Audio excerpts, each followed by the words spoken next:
It was just a picture of a boy and his horse toy, but the reflection revealed the truth. The photograph arrived at the Savannah Heritage Museum in late October, part of a large donation from the estate of Dorothy Harrington, a longtime resident who had passed away at 97. The collection included hundreds of family photographs, documents, and personal items spanning over a century of Savannah history. Lisa Chen, the museum's chief archivist, had been processing the collection for weeks, carefully cataloging each item and assessing its historical significance. This particular photograph was tucked inside an unmarked envelope, separated from the main family albums. It showed a young boy, perhaps 7 or 8 years old, sitting on a Persian rug in what appeared to be a well-appointed parlor.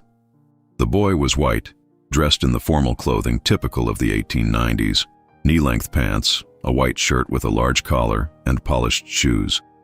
He held a beautifully crafted wooden horse toy, painted in realistic detail with a leather saddle and real horsehair for the mane and tail, the kind of expensive toy that only wealthy families could afford. The photograph's composition was conventional for the period, a formal portrait meant to document childhood and family prosperity.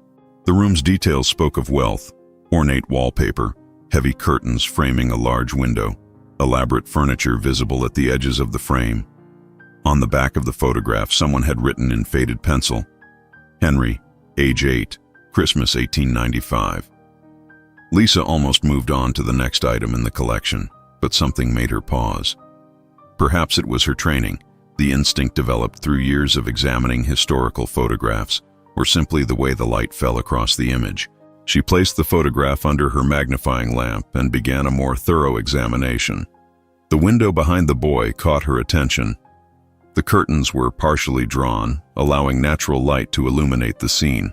Standard practice for indoor photography in an era before electric lighting and flashbulbs.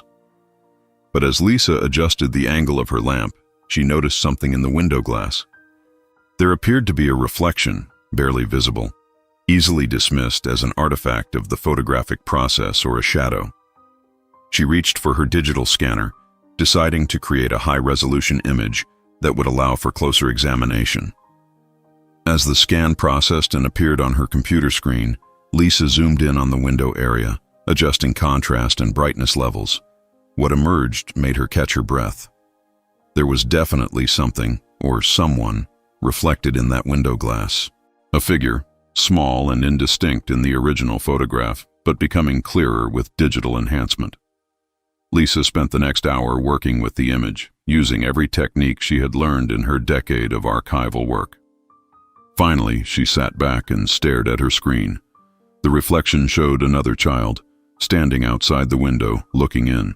And even through the degradation of time and the limitations of 1895 photographic technology, one thing was clear. This child was black. Lisa immediately called Dr. Marcus Williams, a historian at Savannah State University who specialized in post-Reconstruction Georgia and the development of Jim Crow segregation. They had collaborated on several projects, and she trusted his expertise and discretion. What she had found might be significant, but she needed someone who understood the historical context to help her interpret it correctly.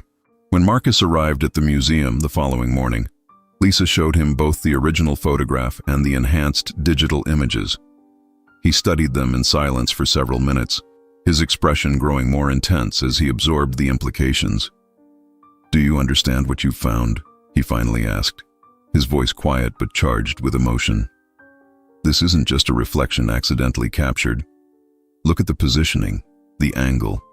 Someone deliberately arranged this photograph to include that child in the window. Someone wanted both boys documented together, even though direct integration in the photograph would have been socially impossible in 1895 Savannah." Lisa nodded. She had reached the same conclusion but wanted Marcus to confirm it. "We need to find out who these children were," she said. "And we need to understand why someone took this risk." What they would discover over the following weeks would reveal a friendship that defied every social convention of Jim Crow Georgia, expose the courage and complicity of a mother who documented what society forbade, and ultimately tell a story of childhood innocence confronting adult hatred, a confrontation that neither boy would ever forget. Lisa began by researching the Harrington family, trying to establish the connection between Dorothy Harrington, who had owned the photograph, and the boy identified as Henry on the back. Genealogical records showed that Dorothy had been born Dorothy Preston in 1926, suggesting the photograph predated her by 3 decades.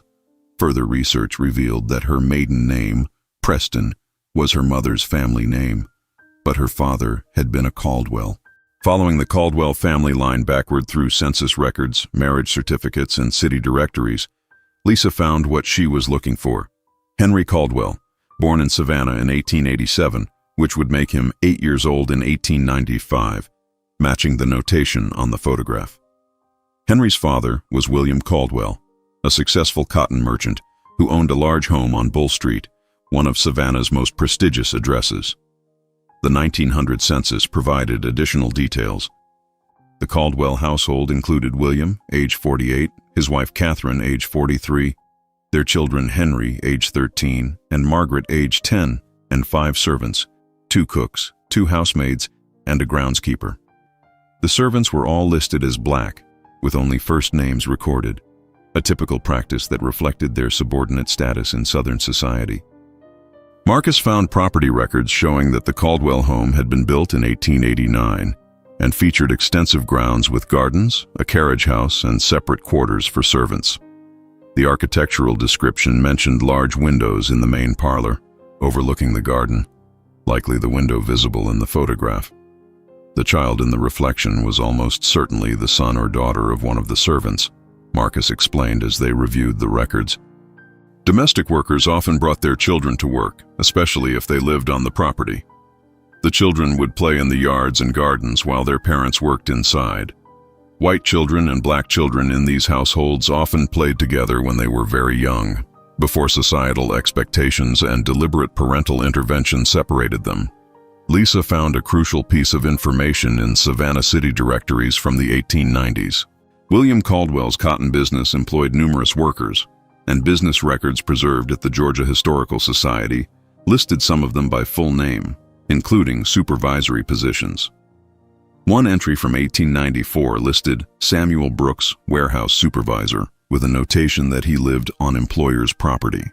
The 1900 census confirmed that a Samuel Brooks, age 35, worked as a groundskeeper for the Caldwell family. With him lived his wife Ruth, age 32, listed as a cook, and their son Elijah, age 12. If Elijah was 12 in 1900, he would have been approximately 7 in 1895, close to Henry's age in the photograph. Elijah Brooks, Marcus said, writing the name carefully in his notes. That might be the child in the window reflection. If Samuel and Ruth both worked for the Caldwells and lived on the property, Elijah would have been there constantly, growing up alongside Henry. But knowing the likely identity of both children was only the beginning. Lisa and Marcus needed to understand the circumstances that led to this photograph being taken, who had arranged it, and why someone had deliberately documented a friendship that 1895 Savannah society would have condemned as inappropriate and dangerous. The breakthrough came from an unexpected source.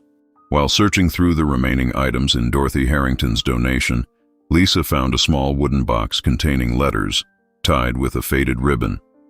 The letters were addressed to "My dearest Margaret" and signed, "Your loving mother, Catherine." They dated from 1910 to 1923 and were written by Catherine Caldwell to her daughter Margaret, who had apparently moved to Atlanta after marriage. Most of the letters discussed mundane family matters, but several referenced events from the past, including memories of Margaret's childhood in Savannah.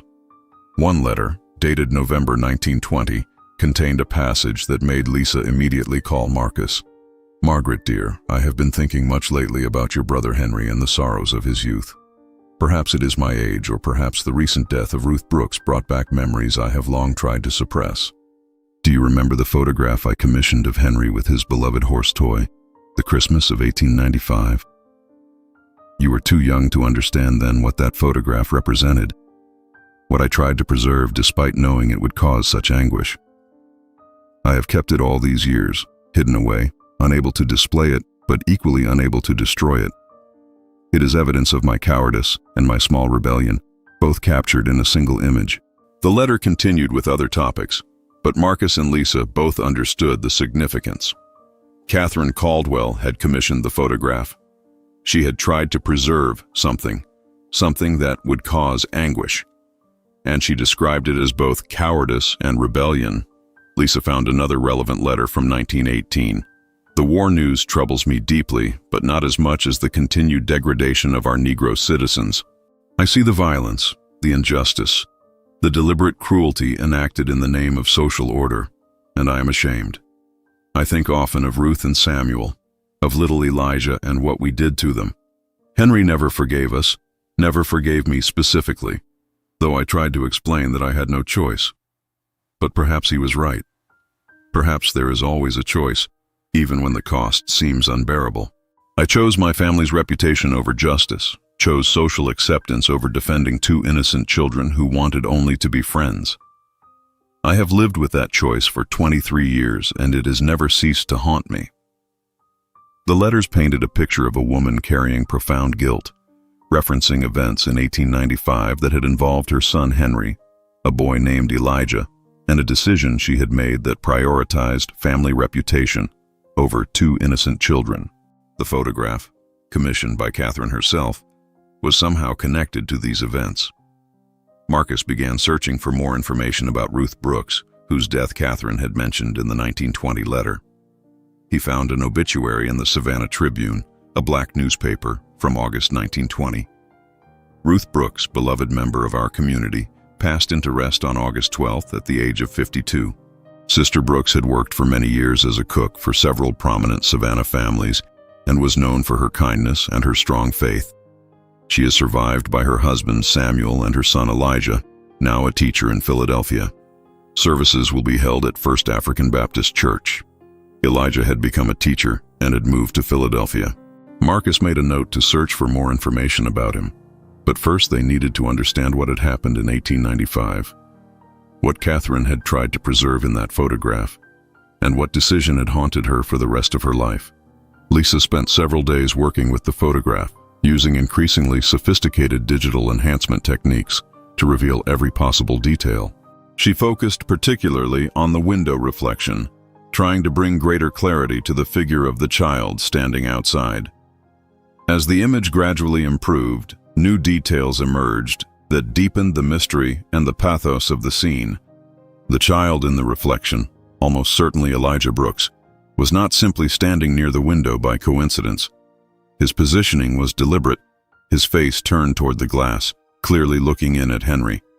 More striking was his posture. He appeared to be holding something, though the reflection was too degraded to identify the object clearly. But Lisa noticed something else that made her call Marcus immediately. In the main photograph, Henry sat holding his wooden horse toy, but his expression was unusual for a formal portrait. Most children in such photographs appeared serious, even stern, maintaining the somber dignity expected in 19th century photography. Henry's face showed something different, a sadness, an awareness that seemed beyond his 8 years. "Look at his eyes," Lisa said when Marcus arrived. "He's not looking at the camera. He's looking slightly to the side, toward the window, toward Elijah." Marcus studied the enhanced image carefully. "You're right. This wasn't a standard portrait session. Something else was happening here." The photographer and Catherine, who commissioned it, were documenting something specific, something emotionally charged. Lisa had also enhanced other portions of the photograph. The parlor's details became clearer, the pattern of the wallpaper, the style of the furniture, the quality of the rug Henry sat upon. But she had also found something unexpected in the shadows near the edge of the frame, a partial figure, just barely visible, that appeared to be a woman's dress and hand. "Someone else was in the room," Lisa said, pointing to the enhanced section, standing just out of the main frame but present, probably Catherine herself, supervising the photograph session. Marcus examined this detail closely. "So we have Henry inside, formally posed with his expensive toy, Elijah outside the window looking in, and Catherine in the room, orchestrating this entire scene. This was deliberate staging, a complicated arrangement that required planning and intention. They needed to understand the context, what was happening in Savannah in late 1895 that would make a mother arrange such an unusual photograph. Marcus began researching Savannah newspapers from that period, looking for any incidents, controversies, or social tensions that might illuminate the situation. What he found was disturbing but not surprising. The years 1895-1896 marked a particularly intense period of racial oppression in Georgia. New Jim Crow laws were being implemented, social segregation was being more rigidly enforced, and violence against black citizens was increasing. Savannah newspapers from late 1895 contained numerous editorials warning white families about allowing inappropriate familiarity between their children and the children of black servants. One editorial from the Savannah Morning News, dated December 1895, the same month as the photograph, was particularly relevant. It has come to our attention that certain families, despite their social prominence, have failed to adequately supervise the associations of their children. The natural impulses of youth toward companionship must be carefully directed to ensure that white children form appropriate friendships with others of their race and station. Allowing white children to play freely with Negro children, even those residing on family property, creates confusion about social hierarchies and undermines the proper order that Providence has established. Parents must take firm action to prevent such associations before permanent damage is done to their children's moral development. The timing was not coincidental. Something had happened in late 1895, some incident involving Henry and Elijah's friendship, that had forced Catherine and William Caldwell to act. The photograph had been taken in the midst of or immediately after that crisis, a desperate attempt by Catherine to preserve something before it was destroyed forever. Marcus found the answer in an unlikely source, the diary of a woman named Helen Morrison, a contemporary of Catherine Caldwell who moved in the same social circles. Helen's diary had been donated to the Georgia Historical Society decades earlier, but had never been fully cataloged or studied. Marcus spent an entire day reading through entries from 1895, and in December of that year, he found what he was looking for. December 8, 1895. Attended the Ladies' Literary Society meeting this afternoon. Catherine Caldwell was notably absent, which prompted considerable speculation. Mrs. Patterson informed us, in the confidential tone she reserves for particularly scandalous news, that the Caldwell family is dealing with a delicate situation involving young Henry. Apparently, the boy has formed an inappropriate attachment to a Negro child on their property, the son of their cook, I believe. The situation came to light when Henry was discovered teaching the Negro boy to read, using his own school books. Several neighbors witnessed the boys playing together regularly, treating each other as equals rather than maintaining proper social distance. William Caldwell is reportedly furious, and there is talk that the servant family may be dismissed. Catherine, I am told, is quite distressed, caught between her husband's demands and her son's apparent inability to understand why his friendship must end. December 15, 1895. More news regarding the Caldwell situation. Henry apparently became quite hysterical when informed that he would no longer be permitted to associate with the Negro boy.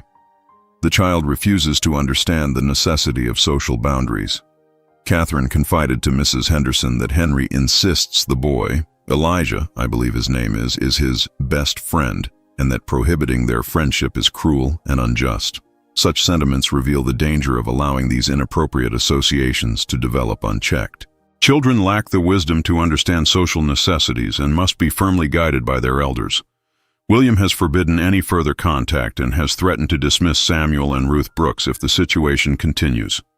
Catherine is devastated, apparently sympathetic to Henry's distress, but ultimately accepting of her husband's decision. December 22, 1895. Saw Catherine Caldwell at the Christmas market today. She looked quite worn and sad. When I inquired after her health, she mentioned that Henry has been inconsolable for weeks and that the household atmosphere is terribly strained. She said something peculiar, that she had arranged for a photograph to be taken of Henry with his Christmas present, to remember this time before everything changes. I did not fully understand her meaning, but her eyes held such sorrow that I did not press further.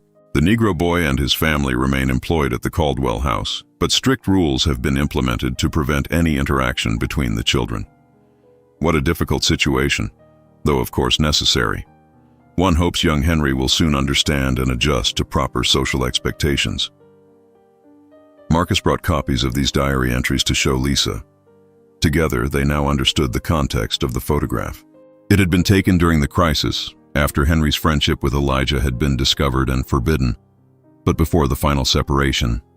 Catherine had commissioned it as a memorial, not a celebration of Christmas or childhood, but a documentation of a friendship being destroyed by social pressure. "Look at the date on the back of the photograph again," Marcus said. "Christmas 1895. That's when the toy was given, probably when the photograph was taken. Right in the middle of this crisis." "But why include Elijah in the reflection?" Lisa asked. "Why not just photograph Henry alone?" Including Elijah, even hidden in a window reflection, was taking a risk. If William had noticed, or if others had seen the photograph and recognized what the reflection showed. "That's what Catherine meant in her letter," Marcus said slowly, understanding dawning. "She called it her cowardice and rebellion. She couldn't openly defy her husband in society by photographing the boys together. But she also couldn't bear to completely erase Elijah from the record of Henry's childhood. So she found a compromise, a hidden documentation, visible only to those who knew to look for it. She preserved the truth while maintaining the appearance of conformity." Lisa decided to investigate who had taken the photograph, hoping that photographers' records might provide additional context. The photograph bore no studio mark, suggesting it had been taken at the Caldwell home rather than in a professional studio. This was common for wealthy families, who would hire photographers to come to their residences for formal portraits. Searching through Savannah business directories from 1895, Lisa identified 3 photographers who advertised residence portrait services for distinguished families. She began contacting archives and historical societies, looking for any surviving business records or personal papers from these photographers. She found success with the third name, Jonathan Matthews, who had operated a photography studio in Savannah from 1888 to 1902. His business ledgers had been preserved by a grandson and donated to the Savannah Public Library's special collections. Lisa and Marcus spent an afternoon reviewing the ledgers, looking for any entry related to the Caldwell family in late 1895. They found it in the December ledger. Residence portrait session, Caldwell home, Bull Street. Child portrait with toy, special arrangement per Mrs. Caldwell's instructions. Payment, $8. The notation, special arrangement per Mrs. Caldwell's instructions, was intriguing. What had Catherine specifically requested? The elevated price, $8. Zero was expensive for a single portrait in 1895, suggested something beyond a standard photograph session. Marcus found something even more significant. A brief memoir written by Jonathan Matthews in 1900, preserved along with his business papers. The memoir recounted various memorable photography assignments over his career. One passage stood out. "I was commissioned in December 1895 by Mrs. Catherine Caldwell to photograph her young son with his Christmas present." The assignment seemed straightforward until Mrs. Caldwell explained her particular requirements. She wished the photograph to be taken in their parlor, with specific positioning that would include the window in the background.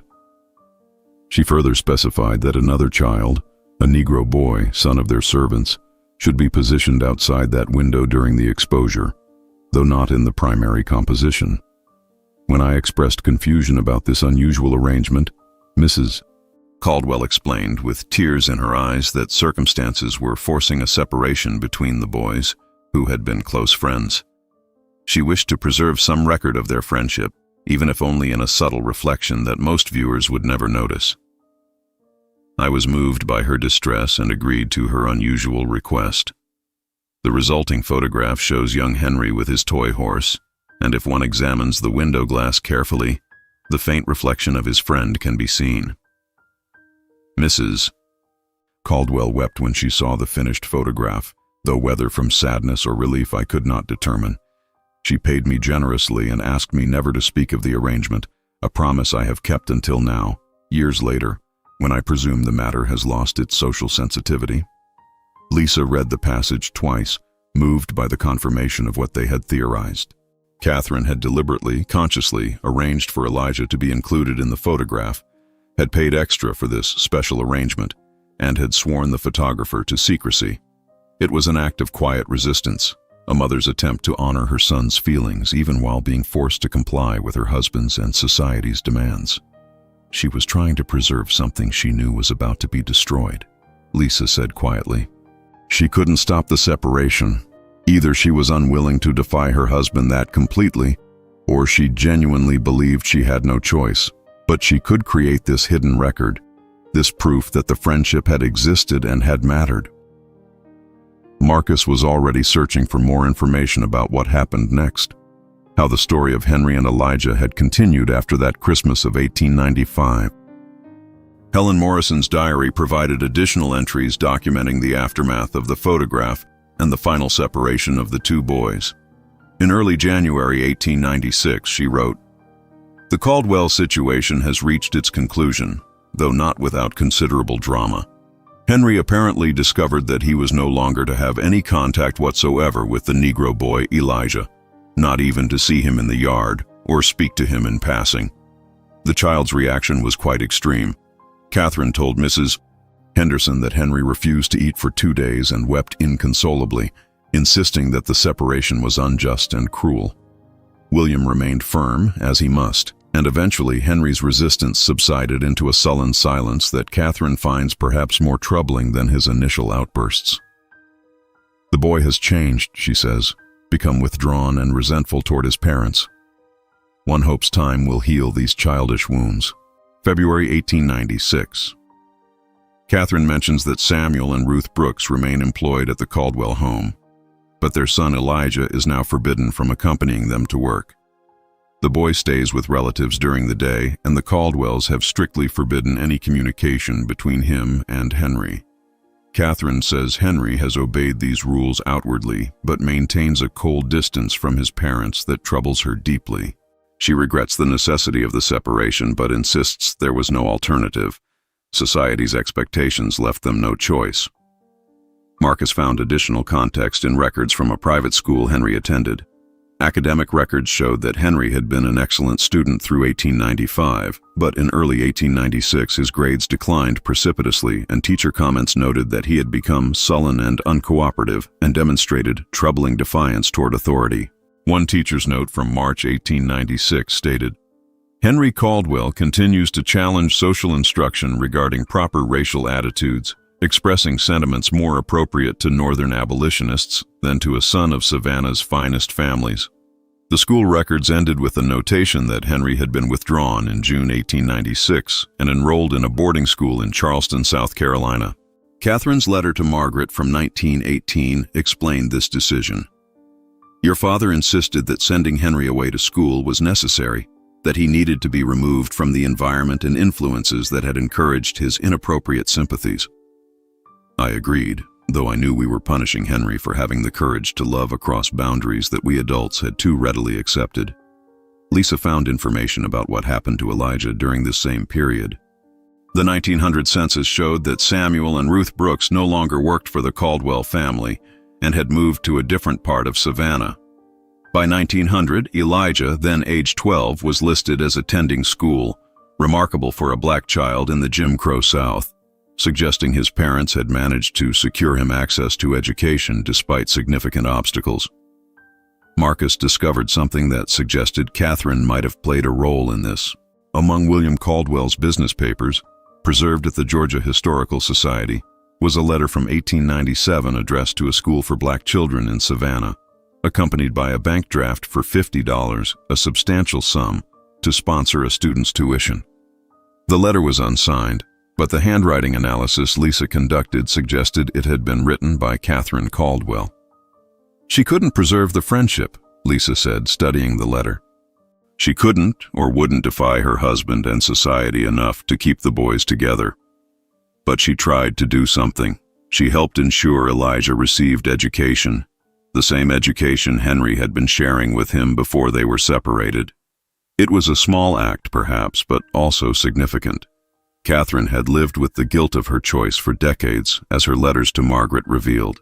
She had tried, in limited and secret ways, to make amends for what she considered her failure to protect two innocent children from the cruelty of adult prejudice. Marcus and Lisa worked to trace what had happened to both boys as they grew into adulthood. their lives taking vastly different trajectories shaped by the racial barriers that had destroyed their childhood friendship. Henry Caldwell's path was documented in family papers and public records. He attended boarding school in Charleston from 1896 to 1900, then enrolled at the University of Georgia. Academic records showed he studied law following his father's profession, but there were hints of ongoing tension with his family. William Caldwell's business correspondence from 1902 included a letter to the university expressing concern about Henry's association with individuals holding radical views on racial matters and requesting that the administration provide appropriate guidance. Henry graduated in 1905 and briefly practiced law in Savannah, joining his father's firm. But city directories showed he left Savannah in 1907, relocating to Philadelphia. Marcus found him in Philadelphia census records from 1910, working as an attorney but living modestly compared to his family's wealth in Savannah. Henry never married, dying in 1931 at age 44. What made Henry's adult life particularly significant was information Marcus found in the archives of the NAACP. Henry Caldwell had been a financial supporter of the organization from its founding in 1909, and records showed he had occasionally provided pro bono legal services to black clients in Philadelphia facing discrimination cases. An internal NAACP memo from 1915 described him as a reliable supporter who prefers to remain behind the scenes, never seeking public recognition for his contributions. He spent his adult life trying to do what he couldn't do as a child, Marcus observed. He couldn't maintain his friendship with Elijah, couldn't overcome the barriers society imposed, but he dedicated himself to fighting those same barriers in whatever ways he could. Elijah Brooks's path was harder to trace, given the limited documentation of black lives in this period, but Marcus's persistence revealed a remarkable story. After appearing in the 1900 Savannah census attending school, Elijah vanished from Georgia records. Marcus found him again in Philadelphia, the same city where Henry had relocated, in 1910, listed as a teacher at a school for black children. Further research revealed that Elijah had attended college in Pennsylvania, one of the few institutions that accepted black students at that time. He had become an educator, spending his career teaching in Philadelphia's black schools. He married in 1912 and had 4 children. He lived until 1956, dying at age 68.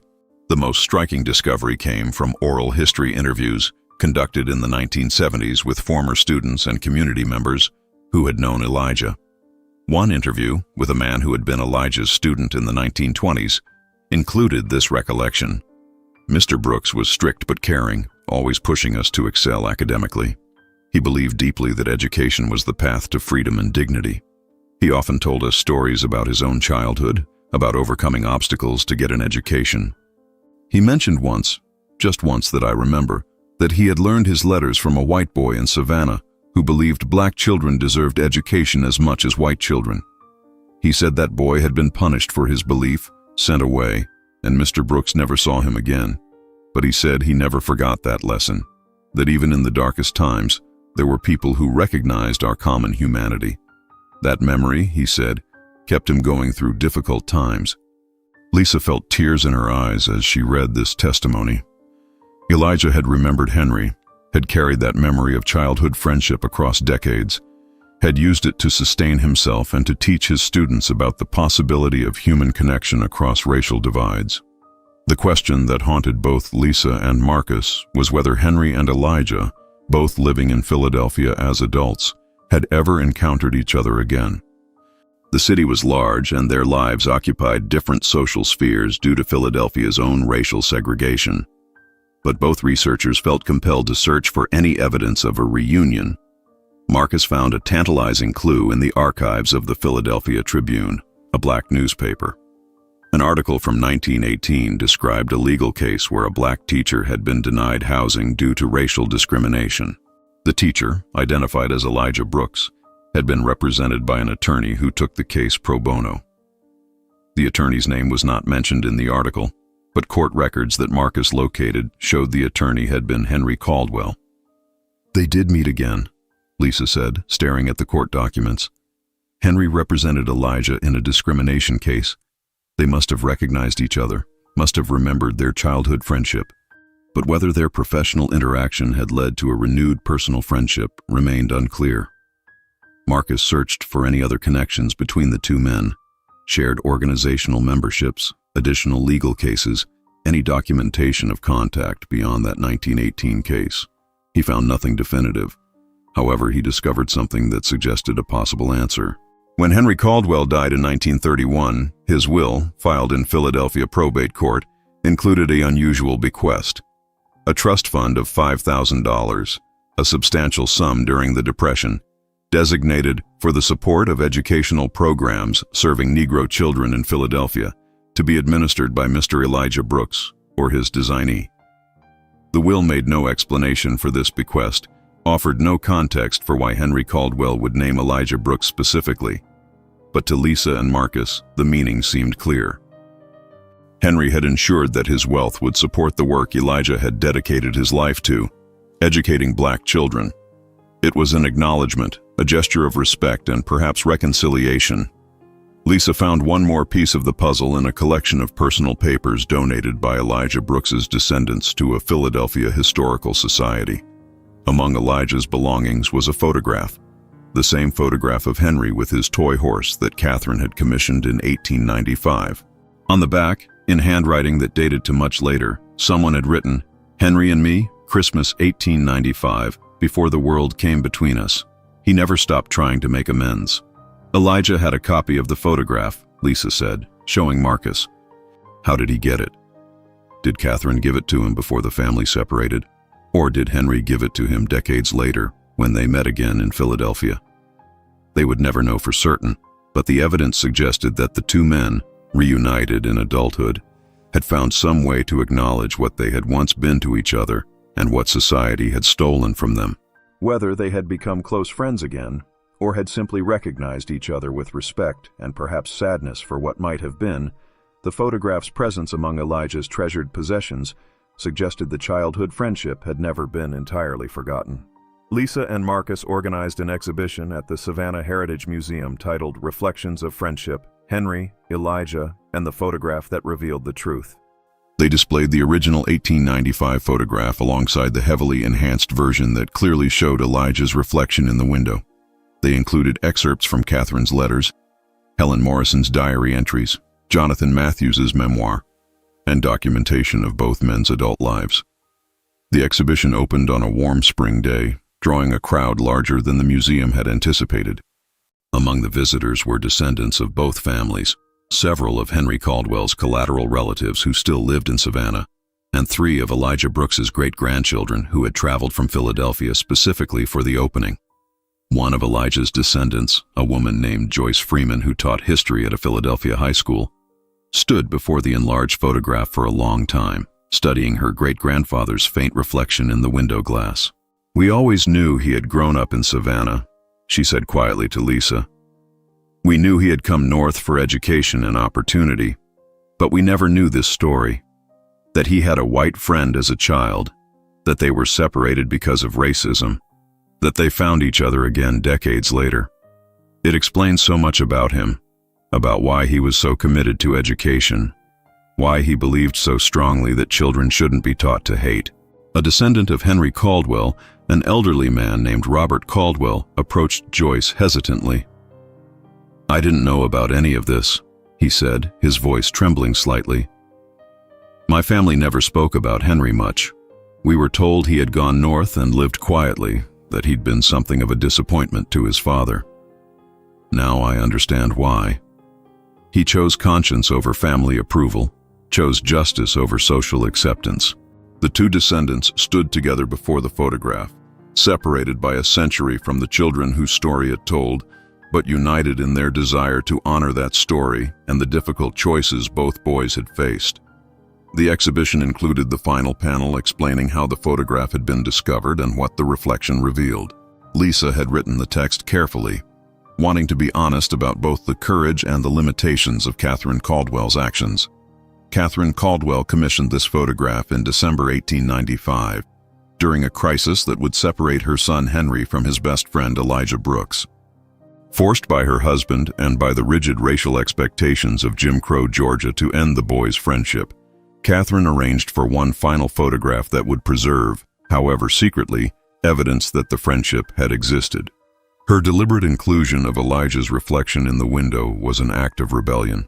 Small, hidden, but significant. It could not prevent the injustice being done to two innocent children, but it could document it, could preserve the truth for future generations to discover. The photograph asks us to consider the complicated choices people face when confronting systemic injustice, the difference between active resistance and complicit silence, between doing what we can and doing what we must. Catherine's choice was imperfect, born of fear and constrained by circumstances. Yet it was also meaningful, a mother's attempt to honor her son's love even while being forced to participate in its destruction. The exhibition would run for 6 months and thousands would visit. School groups came regularly and teachers used the photograph to discuss segregation, childhood friendship, moral courage, and the ways historical injustice shapes individual lives. The image of young Henry sitting with his toy horse, his eyes turned toward the window where his friend stood excluded, became iconic, a visual representation of the cruelty of racial segregation and the human connections it attempted to destroy. On the final day of the exhibition, Lisa stood alone in the gallery after closing, looking one last time at the photograph that had consumed so many months of research and reflection. She thought about the two boys, separated at 8 years old by forces beyond their control, each carrying the memory of that friendship into vastly different adult lives shaped by the racial divide between them. The reflection in the window, so faint, so easily overlooked, deliberately hidden but also deliberately preserved, had revealed a truth that Catherine Caldwell had wanted remembered even while being forced to publicly deny it, that two children had loved each other as friends, that they had been equal in their innocence and their capacity for connection, and that the society that separated them had been wrong. It was just a picture of a boy and his toy horse, or so it had seemed. But the reflection revealed what had been hidden, not just another child, but an entire story of friendship, injustice, separation, and the complicated ways people navigate moral choices in unjust systems. And now, more than a century later, Henry and Elijah's story would continue teaching its lessons about the cost of prejudice and the enduring power of childhood friendship to challenge the boundaries society tries to impose. The photograph had kept its secret for over 100 years, waiting for someone to look closely enough to see what had always been there, reflected in the glass, the truth that Catherine Caldwell couldn't speak aloud, but couldn't bear to completely erase.